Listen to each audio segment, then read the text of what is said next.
KET pakeitimai paspirtukų vairuotojams nuo sausio 1 dienos. Taisyklė numeris 1 – šalmas visiems. Skamba kaip naujas KAM planas, bet čia apie paspirtukų vairuotojus. Šalmas visiems paspirtukų vairuotojams be išimčių. Jaunas, vyresnis, važiuoja 5 metrus iki kebabinės, šalmas ant galvos. Nes galva – ne kopūstas. Net ir matematikos mokytojas sakė kitaip. Taisyklė numeris 2 – šviesos ne diskoteka, o saugumas. Tavo paspirtukas turi turėti baltą šviesą priekyje, raudoną gale ir oranžinius atšvaitus iš šonų. Važiuoji kelių dieną – žibintas arba liemenė. Važiuoji naktį – žibintas ir liemenė.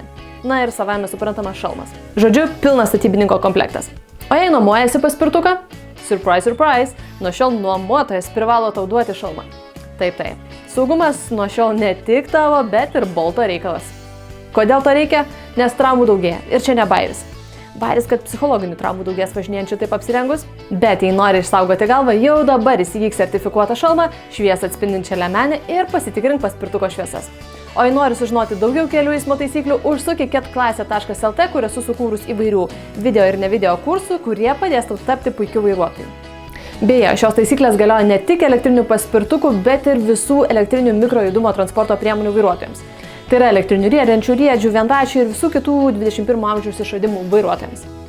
Ir jei tau patiko šitas video, pasek mano kanalą, kur rasi tokių video daugiau.